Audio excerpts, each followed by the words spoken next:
గారిని ఈ వేదిక నుంచి. విజయనగరం జిల్లా రాజాం నియోజకవర్గంలో 44వ రోజు ఇంజనీరింగ్ కార్మికుల పిల్లలు నిరసన చేపట్టారు. మున్సిపాలిటీలో పనిచేస్తున్న కార్మికుల తల్లులకు తల్లికి వందనం పథకం వర్తింపజేయాలని డిమాండ్ చేశారు. యూనియన్ గౌరవ అధ్యక్షులు సిహెచ్ రామమూర్తి నాయుడు, కార్యదర్శులు హరిబాబు, అనిల్ మాట్లాడుతూ పథకం అనేక తల్లులకి వర్తించినప్పటికీ మున్సిపల్ కార్మికుల తల్లులకు అందడం లేదన్నారు. పిల్లల ఆవేదనను ప్రభుత్వం గమనించి తక్షణమే పథకం వర్తింపజేయాలన్నారు.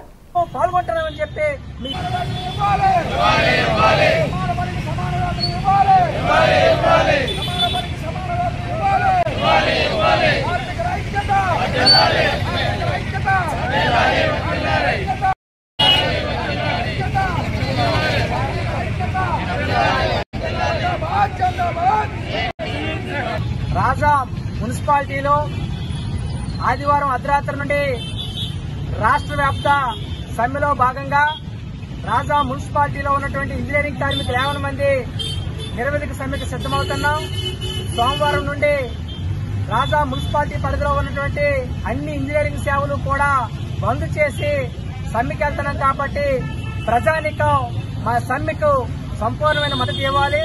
ప్రధానంగా మేము సమ్మెకి వెళ్ళడానికి కారణం ఇంజనీరింగ్ కార్మికులుగా అనేకేళ్లుగా మున్సిపల్ పట్టణాల్లో పనిచేస్తున్నా కూడా మాకు కనీస వేతనాలు గాని, ప్రభుత్వ సంక్షేమ పథకాలు గాని, మా కుటుంబానికి సరిపడినటువంటి కనీస వైద్య ఖర్చులకు కానీ ప్రభుత్వం ఎటువంటి రకమైనటువంటి సదుపాయాలు కల్పించకుండా అతి తక్కువ వేతనాలతో మాతో పనిచేయించుకునే పరిస్థితుంది.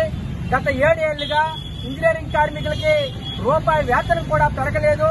అదేవిధంగా ఈ 7 ఏళ్ల కాలంలో మరో పక్క నిత్యావసర ధరలు విపరీతంగా పెరిగిపోతున్నాయి. మాకొచ్చిన వేతనము నిత్యావసర ధరలతో పోల్చుకుంటే తిరిగి మేము అప్పులు చేసి బతకాల్సిన పరిస్థితి ఈ రోజు ఈ రాష్ట్రంలో ఉంది. ఈ సమస్యల పరిష్కారం కోసం రాష్ట్ర వ్యాప్తంగా గత 43 రోజులుగా నిరవధిక ఆందోళన చేస్తున్న పరిస్థితి, సమ్మెలు చేస్తున్న పరిస్థితి. మరో పక్క మా సమస్యలు పరిష్కరించండి అని చెప్పి రాష్ట్ర ప్రభుత్వానికి అనేక రూపాల్లో విన్నవించుకున్నా కూడా ఈ రోజు రాష్ట్ర ప్రభుత్వం మా సమస్యలు పెడుతోంది.